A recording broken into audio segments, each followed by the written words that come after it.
So we all know losing, it doesn't feel good, and it can be tempting for us to try to protect our children we love from that feeling, that horrible feeling. But children who lose are actually learning valuable life lessons that help them become resilient and courageous adults. Joining me now from Minneapolis is Brenly Shapiro, a mental performance coach who's worked with players at all levels of sport, from little leaguers to NHLers. Good morning to you.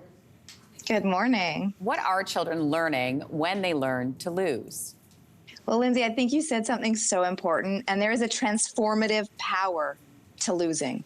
And so they learn so much about character, resilience, the ability to persevere, to be gritty, to actually work for something. And so there's a whole level of motivation that goes around it. Goal setting, ability to actually work for something, and this growth mindset that we talk about, which is really coming from the belief that I can get better at anything if I'm willing to try. And so they're going to start to see effort as the path to mastery, which is going to foster and fuel that resilience and that grit to be able to keep going. Effort is the path to mastery. I like that a lot. I have to tell you, Brenly, I've got 3 kids, and I was trying to sign one of my kids up for baseball this spring. Yeah. And I was excited he got into the league, and then I looked at the rules, and the rules were there are no outs, there are no umpires, there's no scoring, there's no wins, there's no losses. And I went, wait, what? How do you feel about that structure? Yeah, I think we're really undermining, first of all, we're undermining our children's ability to cope. And it's a tremendous disservice, because if they don't have those coping skills, life doesn't work that way. We're setting up unrealistic expectations for them and not giving them the proper toolbox to be able to go out into the world and actually succeed. And, I think it can be a serious risk to doing that. Now, on the flip side of that, okay, some people might like the idea of sports being less competitive to make children feel, more comfortable enough to play. Because I have another child who is a little more introverted, and she is more reticent to join that team, join that group, because she doesn't want that competitive environment. So what do you say to parents or people who have that interpretation?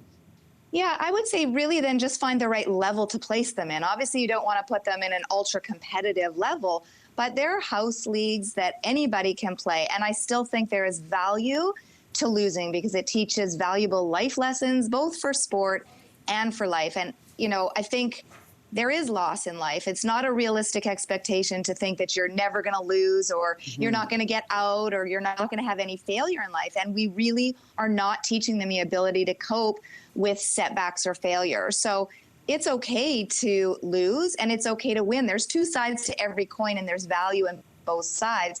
And you can just make sure that you find the appropriate level to place them in. But you still want to encourage their motivation to work for something, and the feeling when you do work hard and then you do achieve something, or you get better at something. We really want to foster in children a love for learning.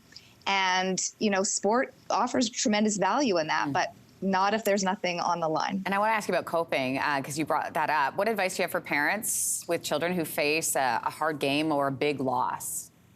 Yeah, the first thing I think is to validate their feelings, so that at least children feel understood. And you just, that was a really tough one out there.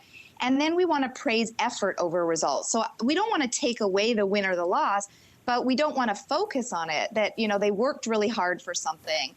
And then, I talk about the car ride home. That can be a very tumultuous place.